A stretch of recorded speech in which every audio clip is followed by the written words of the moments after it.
So, ఈరోజు debentures issue and redemption accounting treatment ఎలా ఉంటుందనేది తెలుసుకుందాము. ఆల్రెడీ మనం లాస్ట్ క్లాస్‌లో ఇష్యూకి సంబంధించిన ఎంట్రీస్‌ని ఎలా పోస్ట్ చేయాలనేది చూసాం. సో, ఓన్లీ నార్మల్ ఇష్యూ అనుకుంటే గనక షేర్స్‌ని ఎలా ఇష్యూ చేస్తే రాస్తామో సేమ్ అదే విధంగా అకౌంటింగ్ ప్రాసెస్ అనేది ఉంటుంది. కానీ మనం లాస్ట్ క్లాస్‌లో నేర్చుకున్నది ఏంటంటే ఇష్యూ ప్లస్ రెడెంప్షన్. అంటే డిబెంచర్స్‌కి రీపేమెంట్ డేట్ అనేది ముందుగానే సెట్ చేయడం, నిర్ణయించుకోవడం అనేది జరుగుతుంది కాబట్టి, సో, ఆ డేట్ ప్రకారం ఎంట్రీస్ ఆ విషయాన్ని కూడా పరిగణలోకి తీసుకొని ఎలా రాస్తారన్న విషయం తెలుసుకున్నాం. సో, ఈరోజు క్లాస్‌లో ఇష్యూ తర్వాత రీపేమెంట్ చేసేటప్పుడు డిబెంచర్ హోల్డర్స్‌కి అమౌంట్ ఎలా పే చేస్తారు, ఏ విధంగా రికార్డ్ చేస్తారని రిడెంప్షన్ ఎంట్రీస్‌ని కూడా చూద్దాం. దానికన్నా ముందు సో, మళ్ళీ ఇంకొకసారి ఇష్యూ గురించి చెప్తాను. ఇష్యూ గురించి చెప్పిన తర్వాత దానికి సంబంధించిన రిడెంప్షన్ ప్రాసెస్ ఎలా ఉంటుందో కూడా చూద్దాం. సో, ఆల్రెడీ మనకి లాస్ట్ క్లాస్‌లో ఇష్యూ ప్రాసెస్ ఎలా ఉంటుందో తెలుసు. 3 టైప్స్ ఆఫ్ ఇష్యూస్ పార్ వాల్యూ, ప్రీమియం, డిస్కౌంట్. అదేవిధంగా రిడెంప్షన్ కూడా ముందుగానే మెన్షన్ చేయడం జరుగుతుంది. సో, ప్రీమియంతో రిడెంప్షన్ చేయడం కానీ, పార్ వాల్యూతో రిడెంప్షన్ చేయడం కానీ జరుగుతుంది. డిస్కౌంట్‌తో రిడెంప్షన్ అనేది ఉండదు. ఎందుకంటే క్రెడిటార్స్ ఎప్పుడు కూడా తక్కువగా తీసుకుని ఎక్కువగా ఇవ్వడం అనేది చాలా రేర్ కాబట్టి రిడెంప్షన్ విషయంలో ఎక్కువగా ప్రీమియం అలాగే పార్ వాల్యూని ఫాలో అవుతూ ఉంటారు. సో, మనం ఇప్పుడు గమనించుకోవాల్సింది ఏంటంటే ఎలా ఇష్యూ చేశారో చూసుకోవాలి. అదేవిధంగా ఎలా రిడెంప్షన్ చేశారో కూడా చూసుకోవాలి. ఆ 2 విషయాల్ని పరిగణలోకి తీసుకునే జర్నల్ ఎంట్రీస్ రాసుకోవాలి. ఫస్ట్ ఇష్యూకి సంబంధించిన ఎంట్రీస్ చూద్దాం. దీనికి ఒక సమ్ చూపిస్తున్నాను నేను. Past journal entries at the time of debentures issue and redemption of from the following. ఇక్కడ ఇష్యూ గురించి ముందు మాట్లాడుకుందాం. 100, 8%, 1000 రూపీస్. సో, మనకి ఇలా డిఫరెంట్ ఫిగర్స్ కనిపిస్తున్నాయి కదా ఇక్కడ. 100 అంటే 100 డిబెంచర్లు అని అర్థం. సో, అదేంటంటే క్వాంటిటీ. 8% means interest rate. ఇక్కడ డిఫరెంట్ టైప్స్ ఆఫ్ డిబెంచర్స్ ఎలా అయితే ఉంటాయో different types of interest rates కూడా ఉంటాయి. వాళ్ళ ఫైనాన్షియల్ నీడ్ని బట్టి, వాళ్ళ అవసరాలను బట్టి ఇంట్రెస్ట్ రేట్ ఎక్కువైనా తీసుకోవచ్చు, తక్కువైనా తీసుకోవచ్చు. కాబట్టి అన్ని డిబెంచర్లకి ఒకే రేట్ అప్లై అవుతుందనేది ఉండదనమాట. మనం ఫస్ట్ పాయింట్లో తీసుకుంటే 8% అంటే 8% వడ్డీ చెల్లిస్తాము అనే ఉద్దేశంతో డిబెంచర్లని ఇష్యూ చేశారనమాట. ఒక్కొక్క డిబెంచర్ వాల్యూ వచ్చి 1000 rupees. Total debentures 100 rupees. 100 quantity. Issued at 5% discount. ఎలా ఇష్యూ చేశారు అంటే 5% డిస్కౌంట్కి ఇష్యూ చేశారు. అంటే తక్కువ మొత్తానికి ఇష్యూ చేశారు. అంటే డబ్బులు కలెక్ట్ అవ్వలేని సిచ్యువేషన్ అనమాట. And repayable at par. ఇచ్చేటప్పుడు పార్ వాల్యూ ఇస్తున్నారు. పార్ వాల్యూ మీన్స్ 1000 రూపీస్. సో, మనకి ఇక్కడ ఒక్కొక్క డిబెంచర్ విలువ 1000 రూపాయలు అని చెప్పారు కదా, దాన్నే మనం ఫేస్ వాల్యూ అని కానీ పార్ వాల్యూ అని కానీ పిలుస్తాం. కానీ వాళ్ళు తీసుకునేటప్పుడు 5% డిస్కౌంట్తో తీసుకుంటున్నారు కదా, అంటే సో 1,00,000 టోటల్గా 1,00,000 డిబెంచర్స్ మీద 5% డిస్కౌంట్ లాస్ అయిపోతున్నారు వాళ్ళు. So, next second one 100 7% debentures అంటే ఇంట్రెస్ట్ రేట్ తక్కువ అనమాట. కంపేర్ టు ఫస్ట్ డిబెంచర్స్తో కంపేర్ చేసుకుంటే ఇంట్రెస్ట్ రేట్ అనేది తక్కువ. Debenture cost same 1000 rupees. Issued at 5% discount. Same issue మనకు ఫస్ట్ పాయింట్లో ఇష్యూ డిస్కౌంట్కే చేశారు, సెకండ్ పాయింట్లో డిస్కౌంట్కే ఇష్యూ చేశారు. కాకపోతే అండ్ రీపేయబుల్ అట్ 10% ప్రీమియం. తిరిగిచ్చేటప్పుడు ప్రీమియంతో ఇస్తున్నారు. అంటే ఇక్కడ 2 రకాల నష్టాలు. డిస్కౌంట్కి ఇష్యూ చేయడం ఒకటి, తిరిగిచ్చేటప్పుడు ఎక్కువ అమౌంట్ ఇవ్వడం అనేది కూడా ఒకటి. సో, ఈ విధంగా 2 రకాల నష్టాలని మనం పరిగణలోకి తీసుకుని ఎంట్రీ రాయవలసి ఉంటుంది. నెక్స్ట్ థర్డ్ వన్ 100 9% డిబెంచర్స్ అంటే ఇంట్రెస్ట్ రేట్ ఎక్కువగా ఉంది compare to other issue of debentures. Cost 1000 rupees. ఒక్కొక్క దాని విలువ 1000 రూపాయలు. Debenture issued at 5% premium. So, ఇక్కడ ఇష్యూ చేసింది ప్రీమియంతో. సో, ప్రీమియం అంటే ఎక్కువ మొత్తానికి ఇష్యూ చేశారనమాట. ఫేస్ వాల్యూ కన్నా ఎక్స్ట్రా అమౌంట్ని కలెక్ట్ చేసుకున్నారు అని అర్థం. సో, రిడెంప్షన్ ఎలా చేశారన్నది లేదు చూడండి. ఇక్కడ మనం గమనించుకుంటే రీపేయబుల్ ఎలా చేశారన్నది మెన్షన్ చేయలేదు. కామన్గా మనకి చెప్పినట్లయితే కనుక చెప్పిన వాల్యూని తీసుకుంటాము, లేదంటే ఫేస్ వాల్యూతో రిడెంప్షన్ చేశారన్నట్టుగా మనం బుక్స్లో రికార్డ్ చేసుకోవాలి. Next 100 8.5% 1000 rupees debentures issued at పార్. సో, ఇక్కడ క్వాంటిటీ కూడా సేమ్ 100 డిబెంచర్లు. 8% వడ్డీ. అంటే వడ్డీ మెన్షన్ చేయాలి అక్కడ ఖచ్చితంగా డిబెంచర్కి ముందు. ఎందుకంటే different types of debentures issue చేస్తారు, different types of rules and రెగ్యులేషన్స్తో ఇష్యూ చేస్తారు, అలాగే different types of interest rates కూడా ఉంటాయి కాబట్టి సో వాళ్ళు ఏంటంటే ఆ రేట్ని మెన్షన్ చేయాలన్నమాట. సో ఆ డిబెంచర్ గురించి మాట్లాడుకుంటున్నప్పుడు ఆ రేట్ మెన్షన్ చేసుకోవడం అనేది జరుగుతుంది. ఇష్యూడ్ ఎట్ పార్ వాల్యూకి ఇష్యూ చేయడం జరిగింది. సో ఈ విధంగా ఫస్ట్ 2 పాయింట్స్లో తీసుకుంటే 5% డిస్కౌంట్తో ఇష్యూ చేశారు, కానీ రీపేయబుల్ వచ్చి పార్ వాల్యూ ఒకటి, ప్రీమియం ఒకటి. నెక్స్ట్ థర్డ్ వన్ ప్రీమియంకి ఇష్యూ చేశారు, కానీ ఎలా చెల్లించారో చెప్పలేదు, అంటే మనం పార్ వాల్యూని తీసుకుంటాం. అదేవిధంగా లాస్ట్ పాయింట్లో కూడా పార్ వాల్యూకి ఇష్యూ చేసినట్టు చెప్పారు, ఎలా రీపేయబుల్ చేశారో చెప్పలేదు, అంటే మనం అక్కడ పార్ వాల్యూని తీసుకుంటాం, ఫేస్ వాల్యూని మాత్రమే తీసుకోవాలి. ఓకే, సో ఇప్పుడు ఎంట్రీస్ ఎలా ఉంటాయని చూద్దాం. ఫస్ట్ ఇష్యూకి చూద్దాం, తర్వాత రిడెంప్షన్ ఎంట్రీస్ తెలుసుకుందాం. First one, bank account debtor, discount account debtor to 8% debentures account. Bank account debtor 95,000 రూపీసే వస్తుంది, ఎందుకంటే 5% డిస్కౌంట్కి అలౌ చేశారు కాబట్టి. సో 5,000 లాస్ అనమాట. 100 డిబెంచర్స్ ఇంటూ 1,000 రూపీస్, ఒక్కొక్క దాని కాస్ట్ 1,000 రూపాయలు. ఎన్ని డిబెంచర్లు అంటే 100 డిబెంచర్లు కాబట్టి మనం మల్టిప్లై చేసుకుంటూ 1 lakh వస్తుంది. సో 1 lakh మీద 5% డిస్కౌంట్ ఇచ్చారు, అంటే 5,000 లాస్ అవడానికి కంపెనీ రెడీ అయ్యింది, 95,000 మాత్రమే తీసుకుంటుంది. సో ఆ లాస్ కాబట్టి ఆ లాస్ని మనం ఏమంటున్నాం, డిస్కౌంట్ అంటున్నాం. ఏ సందర్భంలో వచ్చిందా డిస్కౌంట్ అంటే ఇష్యూ ఆఫ్ డిబెంచర్స్, డిబెంచర్ల జారీపై డిస్కౌంట్ ఖాతా డెటార్ టు 8% డిబెంచర్స్ అకౌంట్. మీరు ఎప్పుడైనా గమనించుకుంటే డిబెంచర్ వాల్యూ మారకూడదు, డిబెంచర్స్ వాల్యూకి ఫేస్ వాల్యూనే అప్లై చేస్తూ ఉండాలి. ఆ చేంజెస్ ఏమైనా ఉంటే కనుక లాసా ప్రాఫిట్ అనేది మనం బుక్స్లో రికార్డ్ చేయాలి. Next second entry, second transaction మళ్ళీ ఒకసారి గుర్తు చేసుకుందాం. 7% debentures, 1,000 rupees each one, issued at 5% discount. ఇక్కడ 5% డిస్కౌంట్కి ఇష్యూ చేశారు, రీపేయబుల్ ఎట్ 10% ప్రీమియం. సో ఇక్కడ 2 విషయాలు ఉన్నాయి, గమనించుకోండి. డిస్కౌంట్కి ఇష్యూ చేయడం అనేది ఒకటి, తిరిగి ఇచ్చేటప్పుడు 10% ప్రీమియంతో ఇవ్వడం, 2 రకాల నష్టాలు. ఈ 2 రకాల నష్టాలని మనం పరిగణలోకి తీసుకుని ఎంట్రీ రాసుకోవాలి. Bank account debtor, discount on issue of debentures account debtor, loss and redemption of debentures account debtor. So bank account debtor 95,000 వస్తుంది కాబట్టి 95,000ని మనం డెబిట్ చేసుకుంటాం. Discount on issue of debentures ఎంత కోల్పోతున్నామంటే 5%, 1 lakh మీద 5% మనం డిస్కౌంట్ రూపంలో కోల్పోతున్నాం కాబట్టి 5,000. Loss on redemption of debentures account, okay, అంటే డిబెంచర్స్ మీద లాస్ ఎప్పుడు రిడెంప్షన్ టైంలో, అంటే విమోచన సందర్భంలో కోల్పోవాల్సి వస్తుంది అన్న విషయాన్ని కూడా ముందుగానే డిసైడ్ అయ్యారు కాబట్టి ఆ విషయాన్ని ముందుగానే జర్నల్ ఎంట్రీస్లో రికార్డ్ చేసుకోవాలి. అంటే జనరల్గా మనకి ఏమనిపిస్తుందంటే ఎప్పుడో పేమెంట్ చేస్తారు కదా, అప్పుడు కోల్పోయేది ఇప్పుడు ఎందుకు రాసుకుంటాం అనిపించవచ్చు, కానీ మనకి ఎలా పేమెంట్ చేస్తున్నారో కూడా ముందుగానే చెప్పారు కాబట్టి ఆ విషయాన్ని కూడా ఇప్పుడు మనం రికార్డ్ చేయాలి. To 7% debentures account 1 lakh. ఈ 1 lakh అమౌంట్ అనేది చేంజెస్ అవ్వదు, ఎప్పుడు డిబెంచర్ అంటే లోన్ క్యాపిటల్ ఒరిజినల్ అమౌంటే వేసుకోవాలి. To premium on redemption of debentures account ఎందుకు క్రెడిట్ చేసామంటే ఇక్కడ 1,00,000 రూపాయల అప్పు ఒకటి, 10,000 రూపాయలు అదనంగా చెల్లించాల్సిన అప్పు ఒకటి. ఆ అప్పు పేరే రిడెంప్షన్ ప్రీమియం. అంటే యాక్చువల్గా చెల్లించాల్సింది అప్పు 1,00,000 రూపాయలు క్రెడిట్ చేయాలి, అదనంగా ఒక 10,000 రూపాయలు కూడా బాకీ పడి ఉన్నట్టే కాబట్టి క్రెడిట్ చేసుకుంటున్నాం. సో దాని పైనేమో లాస్గా ట్రీట్ చేసుకున్నాం, తర్వాత మళ్ళీ దాన్ని అప్పుగా రికార్డ్ చేసుకుంటున్నాం. సో ఓవరాల్గా 1,10,000 రూపాయలు డెబిట్, 1,10,000 రూపాయలు credit. Next bank account debtor 9% debentures account debtor to premium on debentures account. So ఇక్కడ ఏంటంటే ప్రీమియంతో ఇష్యూ చేశారని చెప్పారు, మనకి ఎలా రీపేమెంట్ చేశారో చెప్పలేదు, అంటే పార్ వాల్యూనే తీసుకోవడం జరుగుతుంది. బ్యాంక్ అకౌంట్ డేటార్ వాళ్ళు ప్రీమియంతో ఇష్యూ చేశారు కాబట్టి 1,05,000 రూపాయల అమౌంట్ వస్తుంది. To 9% debentures account 1 lakh, to premium on debentures account 5,000 లాభం అనమాట. అంటే 5,000 మీన్స్ ప్రాఫిట్, రావాల్సిన దానికన్నా 5,000 రూపాయలు అదనంగా వస్తుంది కాబట్టి profit.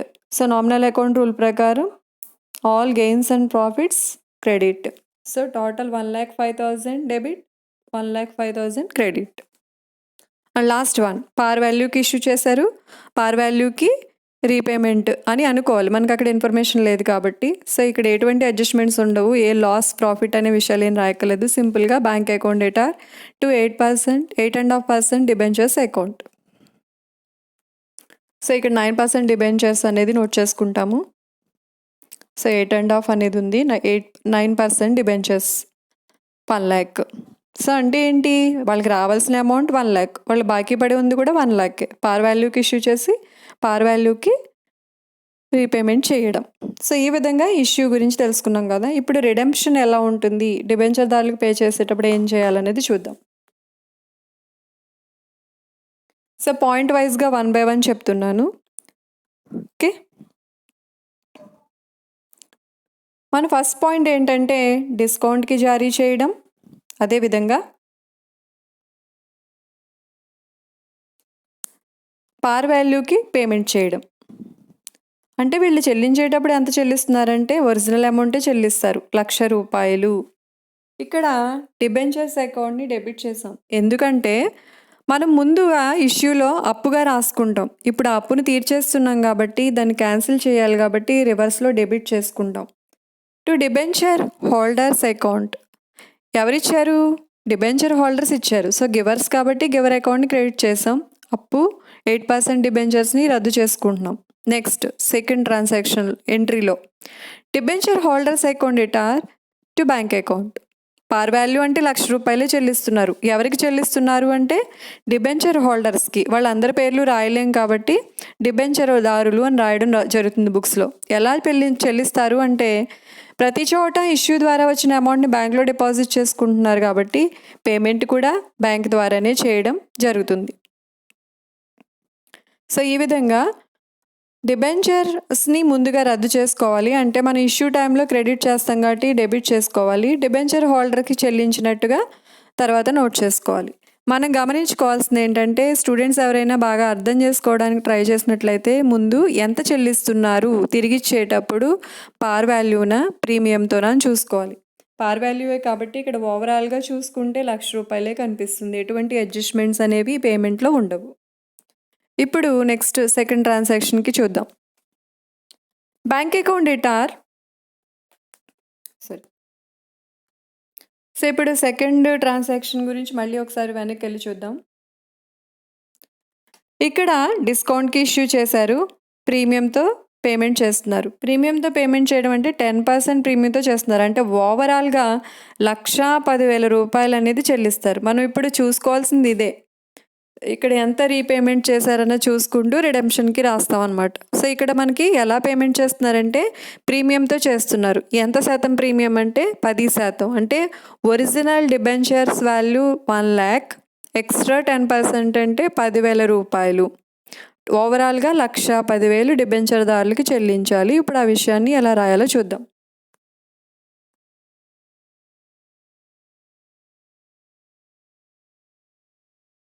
Okay, 7% debentures account data debenture వాల్యూని ఎప్పుడూ మార్చకూడదు.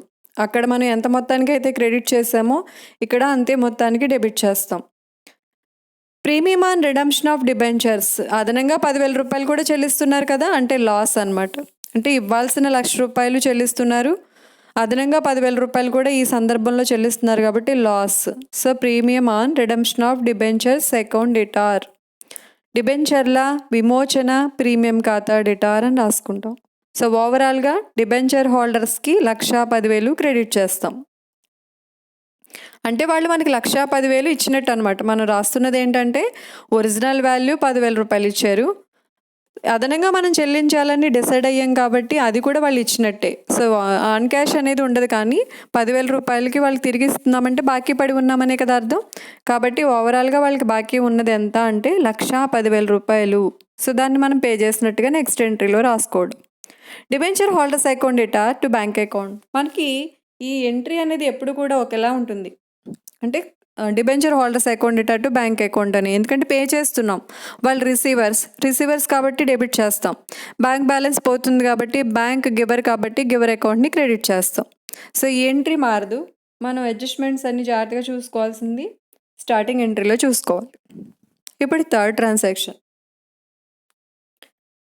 డిబెంచర్స్ ఇష్యూడ్ ప్రీమియంకి ఇష్యూ చేశారు. పేమెంట్ చేసేటప్పుడు ఫేస్ వాల్యూ చేస్తున్నారు. సో మనం ప్రీమియం ఆల్రెడీ ప్రాఫిట్లో రాసేసుకున్నాం కాబట్టి ఇప్పుడు ఆ విషయాన్ని మెన్షన్ చేయాల్సిన అవసరం లేదు. పార్ వాల్యూ చెల్లిస్తున్నారు అనేది మనకి కావాల్సిన పాయింట్.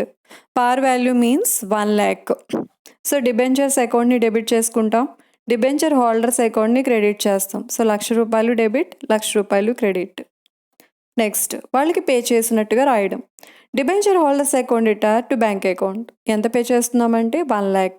డిబెంచర్ హోల్డర్స్ డెబిటార్స్ కాబట్టి రిసీవర్స్ని డెబిట్ చేస్తాం. బ్యాంక్ గివర్ కాబట్టి గివర్ అకౌంట్ని క్రెడిట్ చేయడం జరుగుతుంది. సో ఇక్కడ ఏ అడ్జస్ట్మెంట్స్ ఉండవు. పార్ వాల్యూ పే చేస్తున్నారు కాబట్టి 1 lakh ఎప్పుడు డెబిట్ అవుతూ క్రెడిట్ అవుతూ ఉంటుంది. Next last one.